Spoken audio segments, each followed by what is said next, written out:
quarantine ní Egypt. Ìyá ń jẹ àwọn ọmọ wa bẹ́ẹ̀ ẹjọ́ tó lọ́dọ̀ àwọn ọmọ obìnrin wa especially ìyá.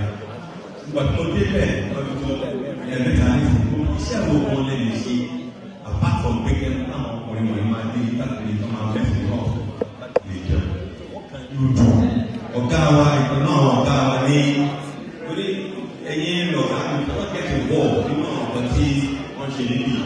You got to get kí ni ìtẹ́lẹ̀ ṣe ó lóun lè kọ́ ẹ lè kọ́ ẹ ó yà fẹ́ ká bá ṣe you have musicians in Yoruba center we will help you just the same way we help Yoruba person that call abẹ̀rẹ̀ program ní 3 months ago last Saturday ni wọ́n launch our first album that's it and this is the black drive that she brought to me to get my money at the Egypt. So we help me but people but I tell you when you help baba dem arábìnrin tó fi ta àwọn ọmọ ẹ̀kọ́ mi ṣẹlẹ̀ ọ̀tá so iṣẹ́ tí wọ́n á ṣe ni pé gbogbo wa àwọn akẹ́kọ̀ọ́ pè wá ọlọ́run ẹ̀kọ́ lórí ọ̀fẹ́ àti ká ní ìmọ̀ ọ̀ ọ̀lẹ́ tó wá yẹn náà ẹ jọ ẹ bá wa sọpọ́ọ̀tì ọ̀gá. So ẹ jọ ẹ bá wa sọpọ́ọ̀tì this àníkẹ́.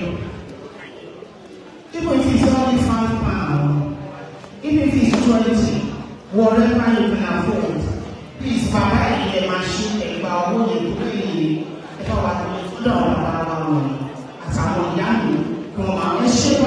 God bless you, sir. Agbani Adale, sir. You see, àwọn nǹkan tá a lè ṣe ní to promote ourselves. Ẹ̀rí bàbá dáadáa. Ẹ ṣé bàbá Adale, sir. Thank you so much. Yẹn wo àwọn bàbá yẹn o, you see, role model ni wọ́n láàrin wa, ṣé ti rí, wọ́n tún ti rà sí, ṣé wọ́n ṣe rà ní council Yoruba Council of Elders, ẹ ṣe kan ní o, seriously, àwọn làpẹ̀ ní bàbá àti àwọn tuntun, you see, bí èèyàn mẹ́rin ti rà ní àní wọ́n bẹ̀rẹ̀, wọ́n dẹ̀ rà ní owó ńlá owó kọ̀ọ̀kan, ẹ ṣe ní o. The president of the Timara or UK got to an advert. Thank you, sir. Thank you. God bless you. Your whole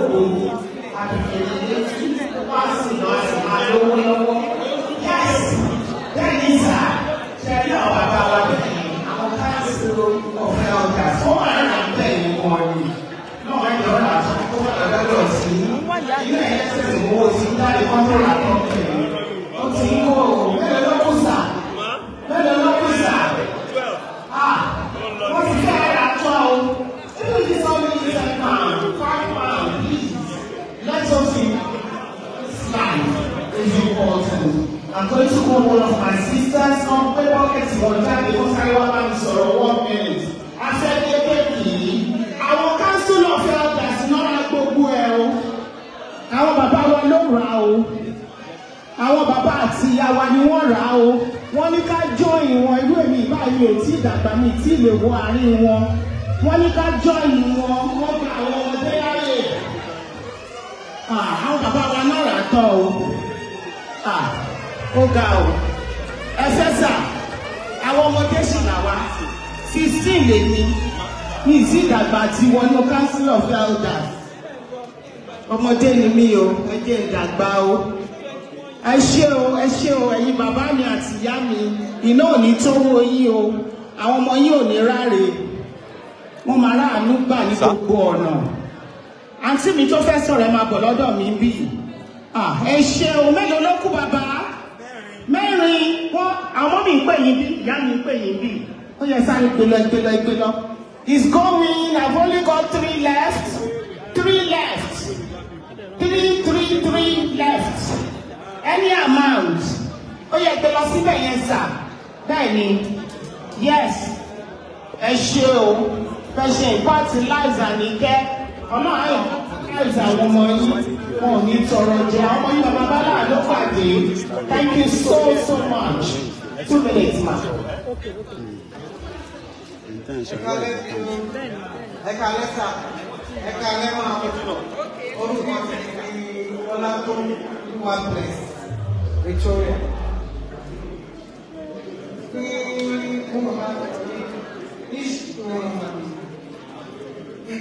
ṣókí ìpàtó wọ́n ti kiri tébù oríṣiríṣi ọba ti sọ ìdí ìkan tí mo ṣe kọ fọ́ọ̀tì ẹni ọ̀pá láì mo ti ṣókí kọ́ sílẹ̀ ọkọ̀ tí wọ́n ní mo rò pé kí a lè ṣe nínú mítì wa ní Yorùbá sẹ́yìn mo mọ̀ tí a pè ó dà kí a ní sport development fund.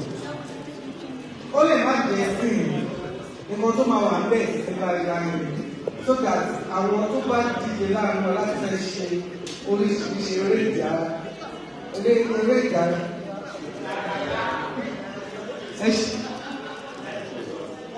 Ẹ ṣe mọ̀. So nítorí ẹ̀ mo gbé bọ́kẹ́tì wá lẹ́yìn. Kò má jẹ́ wọ́n máa bí ìtẹ̀ máa ń káṣẹ́ kí bẹ̀rẹ̀. Àwọn ọmọ mi ni wọ́n ti bá mi fowó sí bẹ̀rẹ̀. Eléyìí for a very good use. So many people will benefit from it in the long run. Ẹ jọ ṣókí ni tèmi ò fi lọ́n pẹ̀lú iye ní oṣù ẹ̀bá nínú káàkiri sí ìbẹ̀rẹ̀ sí ìgbà owó. Passport development.